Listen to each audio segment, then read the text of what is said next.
여기가 바로 기적의 현장입니다.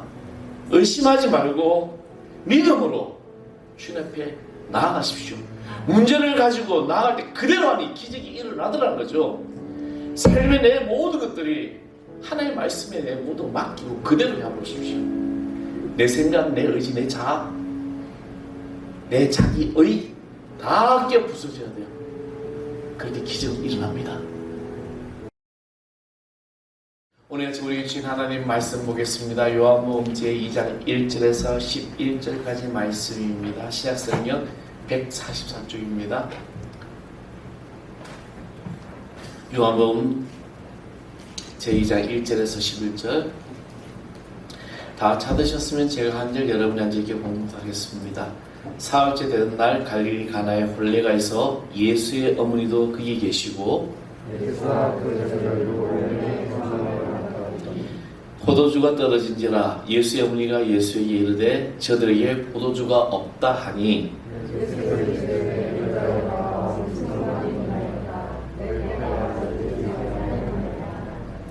그의 어머니가 하인들에게 이르되 너에게 무슨 말씀을 하시든지 그대로 하라 하니라.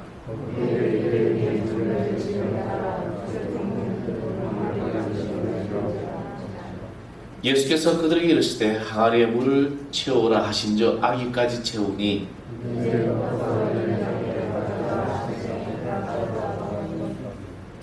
연회장은 물로 된 포도주를 맛보고도 어디서 났는지 알지 못하되 물돈 하인들은 알더라. 연회장이 신랑을 불러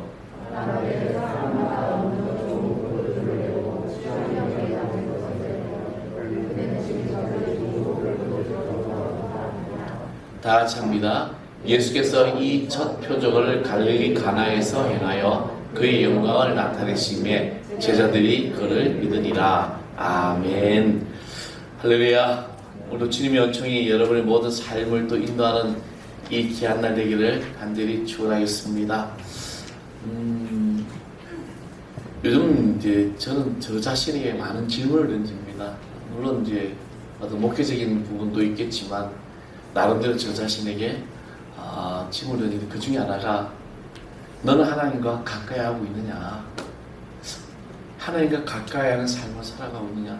성도들에게 제가 목사니까 여러분 하나님과 가까이 하십시오 라고 하는데 과연 나는 하나님과 가까이 하는 삶을 살아가고 있을까? 또 하나님과 가까이 하는 삶은 또 어떤 삶일까? 저는 여러분들에게 아침이라면 기도하십시오. 말씀을 묵상하십시오. 그리고 늘 하나님께 모든 것을 물어보며 교제하십시오. 그렇게 가르치는데 과연 나는 그렇게 그런 삶을 살아가고 있냐? 그런 질문을 계속 던져봅니다.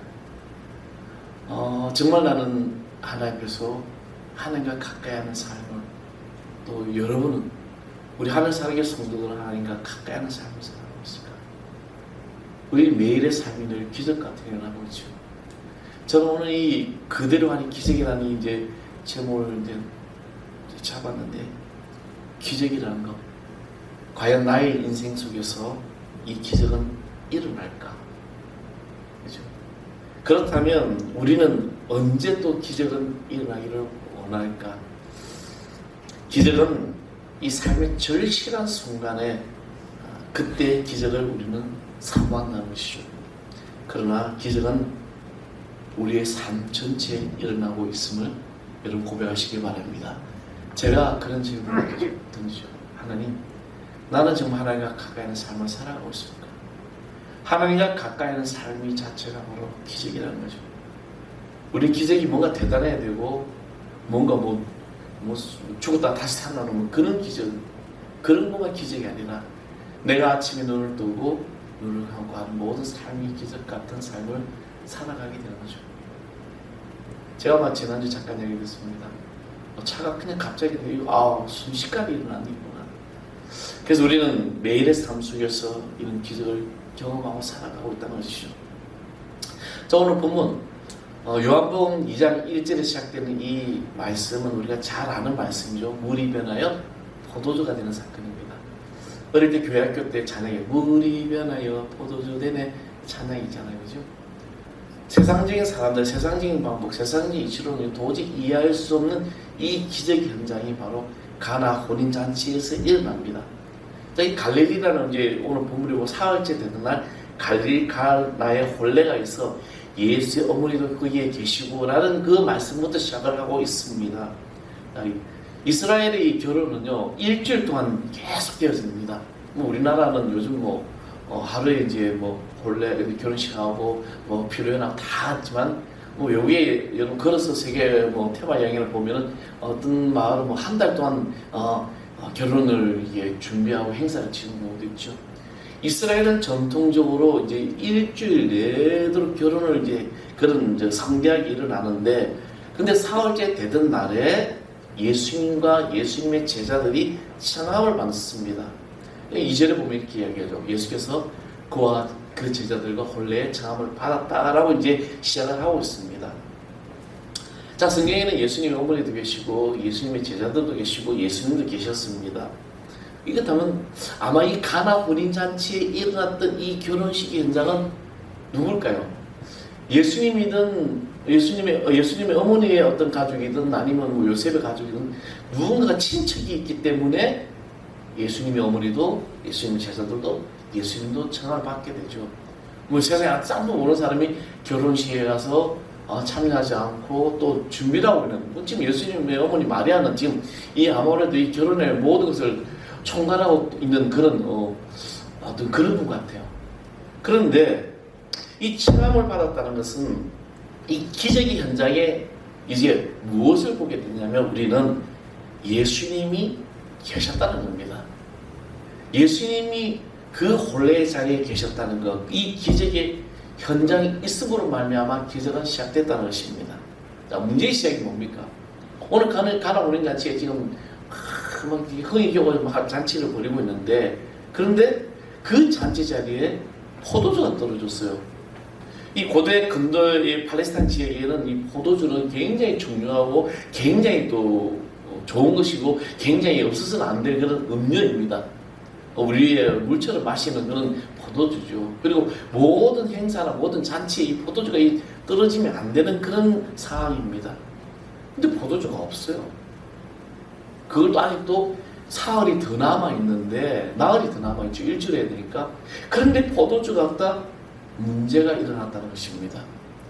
문제를 알고 있는 사람은 누구입니까? 예수님의 어머니 마리아와 할들 뿐입니다. 자, 오늘 본문에 보면 쭉 읽다 보면 연회장에 온 손님들도 이 포도주가 떨어지는 건 전혀 모릅니다. 그냥 그들은 즐기고 있었습니다. 마리아는 이 문제를 발견하고 어떻게 합니까? 바로 예수님에게 알리게 됩니다. 무엇을 말하는 거죠? 예수님에 대한 믿음이라는 거죠. 문제를 가지고 우리는 다른 사람이나 세상으로 가져간 것이 아니라 문제를 가지고 예수님께 왔다는 거죠. 자, 우리 삶의 정황은 어떻습니까? 여러분이 문제가 일어나면 무엇부터 합니까? 먼저 무릎을 꿇고 기도하기 시작합니까? 아니면 그 문제를 해결해 준 누군가가, 아니면 그 도움이 될 만한 이성적인 판단을 가지고 찾아갑니까? 대부분의 사람들이 문제가 생기면 이 문제를 해결해 줄 사람이 번뜩 떠오르는 사람을 찾아가는 경우가 대부분이라는 거죠. 자, 아까 제가 서두에 질문을 드렸습니다. 나는 하나님과 가까이 있는 삶을 생각하고 있을까? 자, 우리가 문제가 발생했을 때, 과연 우리가 문제가 발생했을 때 그 문제를 가지고 하나님과 가까이 있는 삶을 어떻게 살아가느냐? 문제를 가지고 예수님께로 가야 된다는 거죠. 하나님께로 가야 되고 성전에 와서 기도해야 되는 것이죠. 이것이 바로 하나님과 가까이 있는 삶이고, 그 문제를 세상 사람이 아니라 세상 다른 곳이 아니라 오직 그 예수님에게 가지고 나와야 된다는 것입니다. 예전에 이제 예산 지역에 제가 있을 때 부목으로 때 이제 10만 원 하게 되면 어떤 분이 기도 제목을 이제 쏩니다. 근데 기도 제목이 10만 원 가면 대신만 가면 항상 기도 제목을 받아요. 근데 기도 제목인데 봉투에 기도 제목이 팍팍하게 써 있어요. 앞뒤로 다 써 있습니다. 보면 이제 손주까지 다 기도, 손주 이번에 서울대 가게 해주시고 해주시고 다 써 있어요. 기도적이 너무 많아요. 뭡니까? 문제가 너무 많은 거죠. 경제적인 문제, 자식 걱정, 건강, 이런 문제들이 너무 많기 때문에 기도의 제목들이 목사님 오셨을 때 그 기도를 받으려고 막 쓰게 되죠. 근데 가장 중요한 문제는 뭐냐? 예수 그리스도를 진정으로 청하지 않고 그분을 믿지 않고 믿음의 은혜와 축복을 부어주심에도 불구하고 이것을 받아들이지 않는다는 겁니다. 자, 여러분 기도의 제목을 가지고 문제를 가지고 그 문제를 해결해 주실 분이 예수 그리스도이신 분 믿습니까? 아멘 소리밖에 안 돼요. 며칠 전에 제가 목회자들 세미나를 갔습니다. 갔는데 그 목회자들 저는 그날 너무 바울의 십자가 영성에 대해서 강의를 듣는데 얼마나 감동을 받고 은혜를 받는지 몰라요. 그런데 그 많은 한 100여 명 모이는 이 목사들 중에서 아멘하는 사람이 딱 한 사람이요. 누굴까요?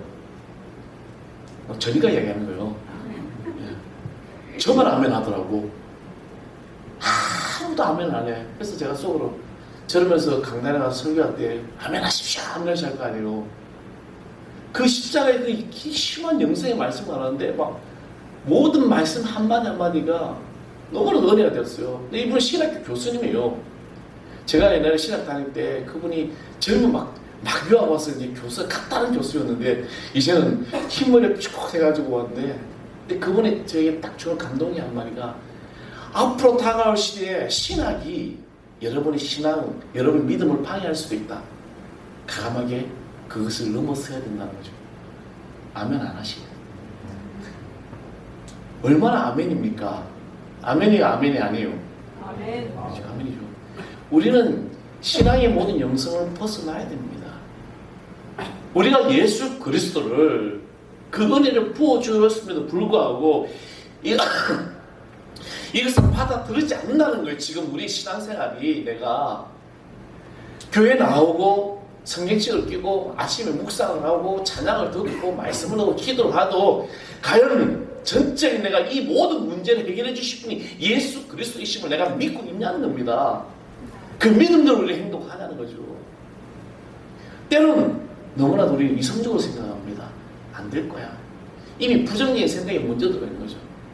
그런데 제가 하늘사랑교회를 개척을 하고 지금 17년을 올리면서 한 번도 빠지지 않고 한 말이 그겁니다. 단어가 같이 하는 게 있어요.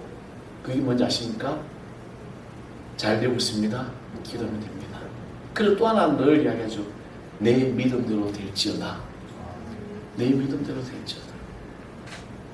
우리가 살아가는 이 시대에 이 민족이, 이 나라가, 한국교회가, 성도들의 가정이 이 포도주가 떨어짐에도 불구하고 포도주가 떨어지지도 모르고 연회장에 놓은 모든 축하객들처럼 행동하고 있다는 겁니다. 한국교회가 그렇게 하고 있는 거예요. 성도들이 그렇게 하고 있습니다. 지금 우리의 문제가 무엇임에도 그 문제를 발견하지 못하고 그 문제를 보지 못하는 눈을 가지고 있다는 것입니다. 이제 우리는 문제를 볼 수 있는 눈을 가져야 됩니다.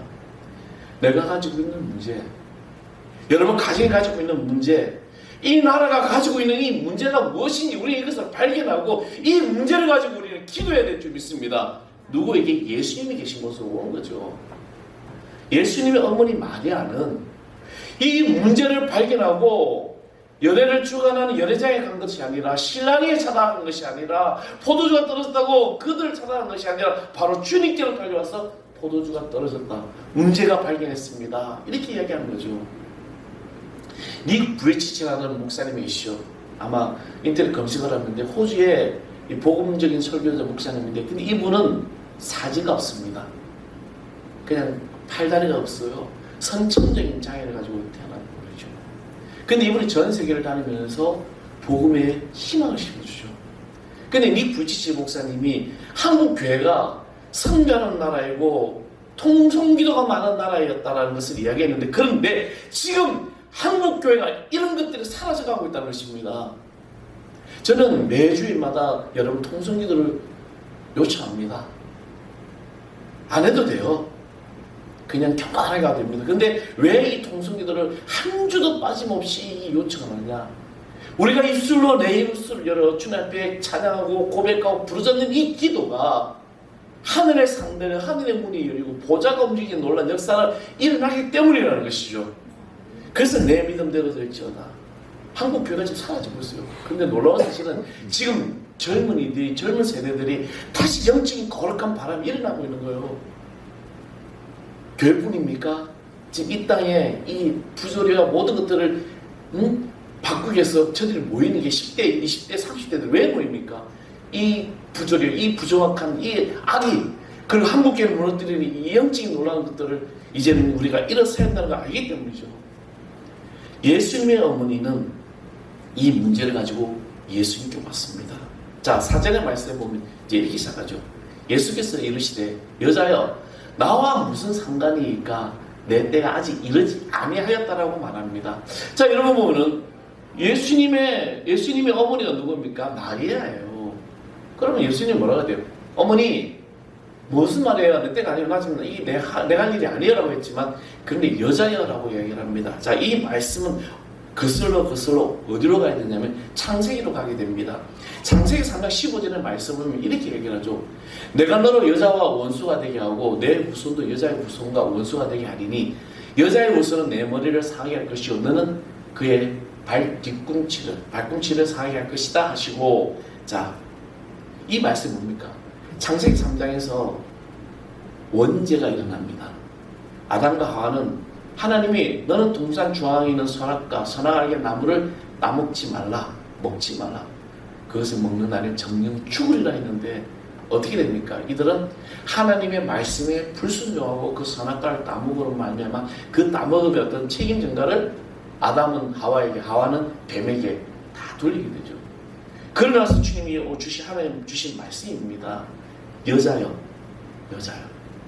너를 인하여 너 여자여, 이 예수님의 이 아들, 결국에는 창세기의 그 말씀이 사단의 어떤 그런 죄하에서 죽었던 자들, 죽을 수밖에 없던 영혼들이 예수를 믿음으로 말미암아 구원받을 수 있는 이 여자에 대한 그 이야기를 하면서 요한복음 19장 26절에 이렇게 얘기합니다. 예수께서 자기의 어머니와 사랑하는 그 제자가 곁에 서 있는 것을 보시고 자기 어머니께 말씀하시되, 보십시오, 여자여 보소서 아들이다 하시고, 이 말씀은 바로 그 여자의 후손된 예수 그리스도가 구원자 되심을 이야기라고 하는 겁니다.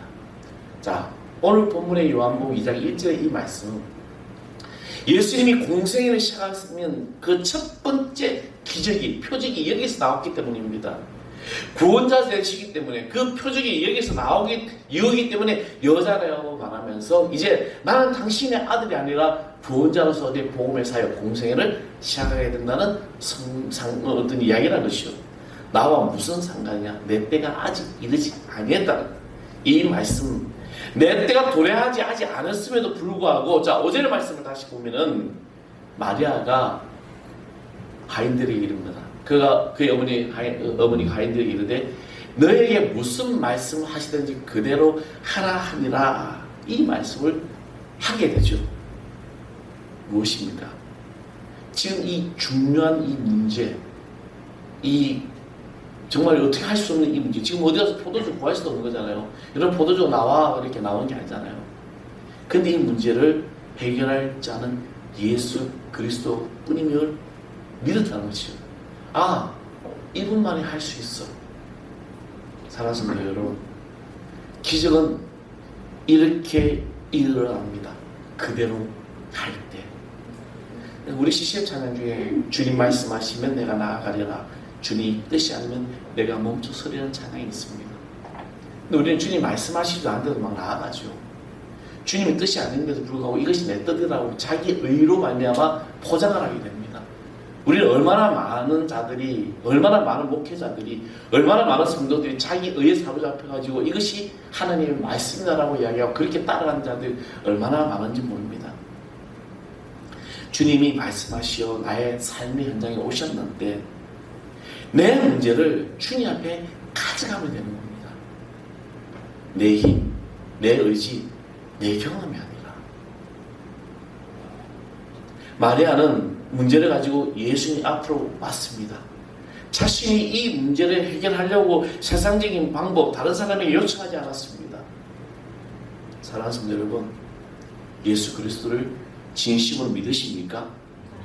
믿는다면 내 삶의 모든 문제는 예수 그리스도의 기적의 역사로 체험될 줄 믿습니다. 이것이 우리가 믿는 이유예요. 그래서 여러분 인생에 이 기적의 드라마는 만들어지게 되는 거죠. 이것은 바로 그대로 하라는 믿음입니다. 하인들에게 주님이 마리아가 뭐라고 해요? 그대로 하라. 이것이 기적의 시작입니다. 자, 6절 말씀 보겠습니다. 6절. 자, 우리 다 같이 읽어보겠습니다. 시작. 그의 유대인의 정결 예식을 따라 두세 통들은 돌 항아리 6이 놓였는지라. 자, 이게 갑자기 등장하는 게 있죠. 돌 항아리. 포도주 어떤 담는 항아리도 아닙니다. 돌 항아리. 유대인의 정결 예식이 뭐냐면, 유대 팔레스타인 집에는 가정집에는 모든 집들에는 들어간 입구에는 세대하는 경우도 있고 돌 항아리가 있어요. 이게 뭐냐면 그 집에 들어갈 때는 항상 손을 씻고 발을 씻고 들어가는 그런 정결 예식을 늘 하게 합니다. 자, 그 물을 가지고 이제 그 6 항아리가 있는데 이것을 가지고 예배장으로 가져가게 되죠. 7절의 말씀 보면 예수께서 그들에게 이르시되 항아리에 물을 채우라 하신즉 아기까지 채우니 8절에 보겠습니다. 이제는 떠서 예배장에 갖다 주라니 갖다 주었더라. 자, 여러분 그림을 한번 그려보십시오. 돌 항아리 있는데 예수님께서 하인들에게 저 돌 항아리에 물을 채워서 아기까지 채우라는 거죠. 꽉 채우라는 거죠. 그리고 예배장에 갖다 주라는 겁니다. 나라면 아니 이걸 갖다 줘서 뭐해? 그런데 이 하인들은 순종하게 됩니다. 갖다 주게 돼요. 왜냐하면 예수님 어머니 마리아가 그대로 하라고 지시했기 때문에 그대로 하는 거예요. 순종. 이 순종이 바로 기적을 더 불사르게 만든다는 것이죠. 여러분, 순종은요 마치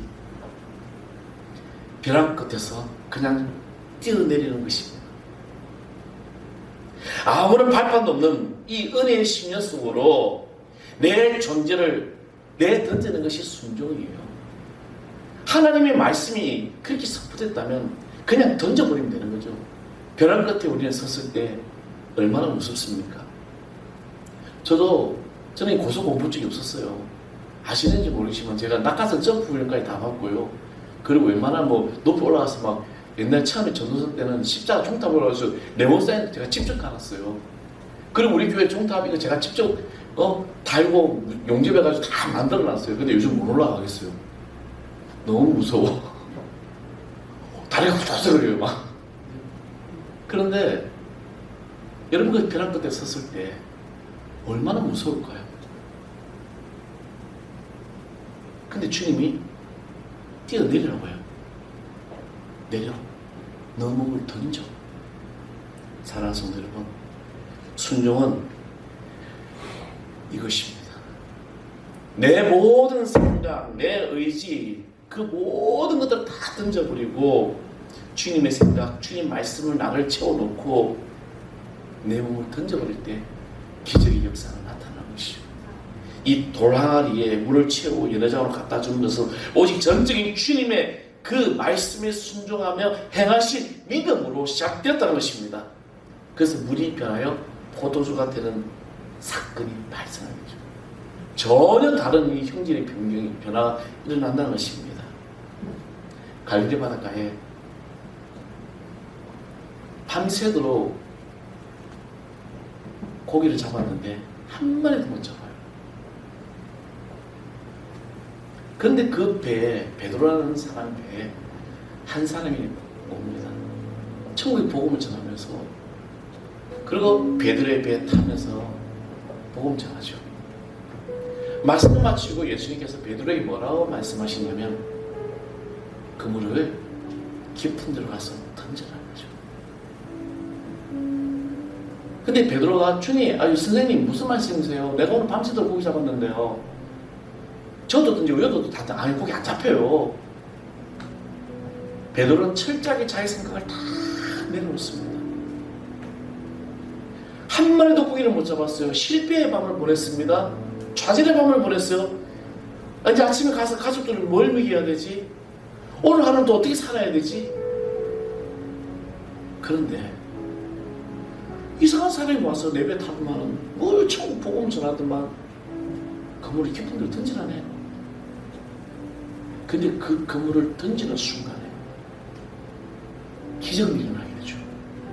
밤새도록 한 마디 못 잡았던 그 물고기가 잡히게 됩니다. 사도 바울은요, 다메섹 도상에서 예수를 믿는 사람을 잡아 죽이겠다고 쫓아갔던 고문을 두고 가는 길이었습니다.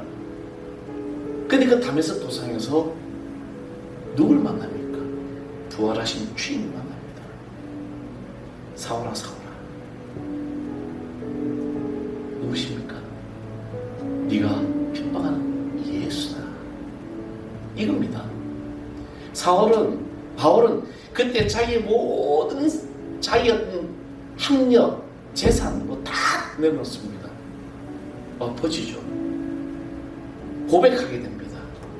부활의 주님을 만남으로 말미암아 모든 것이 변화된 이 포도주의 변화 같은 기적을 일어난다는 것이죠. 이 변화의 기적은 말씀에 순종하며 언제 주님께 맡길 때 이루어진다는 것입니다. 주님 말씀에 순종하면 기적 역사가 일어나요. 주님 말씀을 믿으면 여러분에게 살아가는 성도 여러분, 구원의 축복이 일어날 줄 믿습니다. 주님 말씀이 내 삶을 지배할 때 그 삶은 기적으로 일어난다는 것이죠. 제가 좋아하는 글이 있습니다. 예전에 명함에 이제 하는 사람이 명함에다 써놨던 글이죠. 매일의 삶이 주님께 맡길 때 그것은 기적이고 축복입니다. 여러분이 매일의 삶을 주님께 맡기고 살아갑니까? 여기가 갈릴리 가나의 혼인잔치장이에요. 여기가 바로 기적의 현장입니다. 의심하지 말고 믿음으로 주님 앞에 나아가십시오. 문제를 가지고 나아갈 때 그대로 하니 기적이 일어나더라는 거죠. 삶의 내 모든 것들이 하나님의 말씀에 내 모든 맡기고 그대로 해보십시오. 내 생각, 내 의지, 내 자아, 내 자기의 다 깨어 부서져야 돼요. 그럴 때 기적은 일어납니다. 제가 서두에 아까 그랬잖아요. 지금까지 기도 한 영혼 붙여주세요 했는데 아니다. 기도 바꿔봤어요. 하나님 꽉 채워주세요. 이 자리가. 그래야 교회가 힘이 생기고 그래야 교회가 이 세상을 변화시킬 수 있는 놀라운 저력이 나타나는, 그래서 우리 하늘 사는 교회가 그런 교회가 되게 해달라고 기도하고 있습니다. 하나님의 능력이 여러분 삶에 기적으로 나타날 줄 믿습니다.